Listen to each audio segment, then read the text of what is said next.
Bonjour à toutes et à tous, en ce mardi 12 septembre 2017. Donc je vois sur Égalité et Réconciliation l'agression de la famille Pinto contestée par Alain Soral, bon, qui n'est pas président de l'association Égalité et Réconciliation, évidemment pour ne pas prendre sur ses épaules toute la merde qu'il distille tout au long de l'année. Donc ça c'est propre à la dissidence évidemment, hein, jamais au front, toujours planqués dans leur chambre 5 étoiles.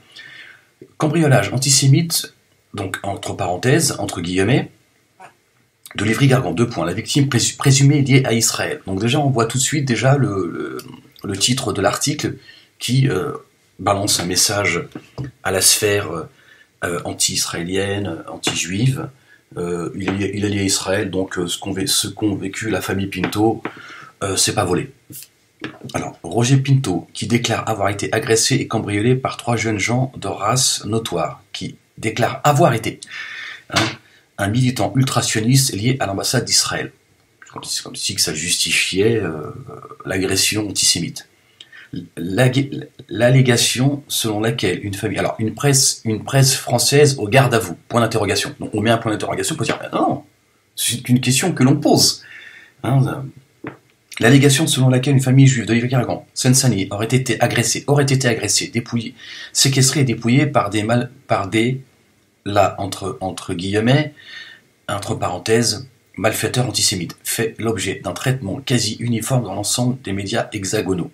Aucun conditionnel n'est employé, comme à l'accoutumée dans des affaires similaires pour rapporter la nouvelle en dépit de témoignages, blablabla, succinct et flou, avec un lien.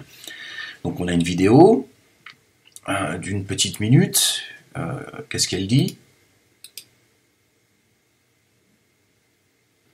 Allumer la lumière dans le pavillon, mais le courant est coupé. Je suis descendu remettre l'électricité. Une fois que j'ai voulu remonter, ils m'ont attrapé, ils m'ont ligoté, et ils m'ont dit « Si jamais tu bouges, on te tue ». Mireille est au rez-de-chaussée dans la cuisine. Elle n'entend pas venir les 3 agresseurs armés d'un couteau et d'un tournevis. Tout d'un coup, il y a une ombre qui a surgi. Il m'a dit « Si tu bouges pas, on ne fera rien ».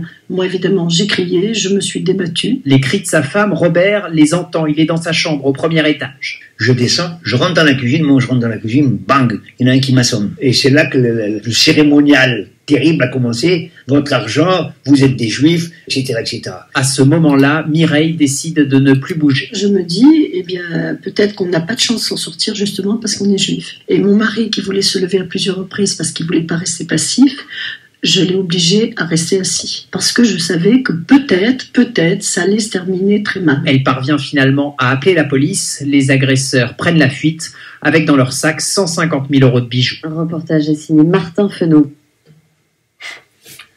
Ouais, donc bien évidemment, on voit dans les commentaires de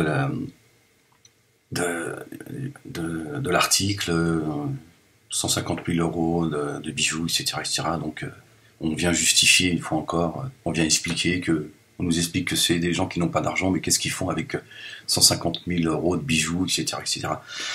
Faut voir les commentaires des gens, c'est hallucinant. Je comprends pas comment se fait-il que ce site ne soit pas fermé. Moi, j'ai pas besoin d'être avocat, je le fais fermer le site. Je porte plainte, je le fais fermer le site, simplement avec mes arguments. Mais bon, apparemment, ça a l'air d'arranger beaucoup de monde, tout ça. Alors, pire encore, sous la vidéo, c'est la victime présumée qui avait été un cadre du Front National. Son engagement idéologique racial aurait incidemment évoqué, voire explicitement souligné par la plupart des journalistes. Dans le cas de Roger Pinto, l'AFP, vache sacrée de l'info française, se contente d'évoquer un vague rôle associatif dans la communauté juive. Donc maintenant, on lui reproche d'être actif au sein de la communauté juive. C'est-à-dire, il faut que le juif, il faut qu'il rase les murs.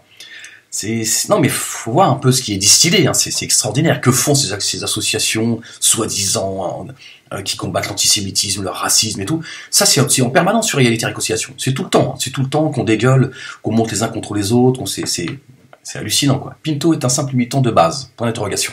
Loin s'en faut.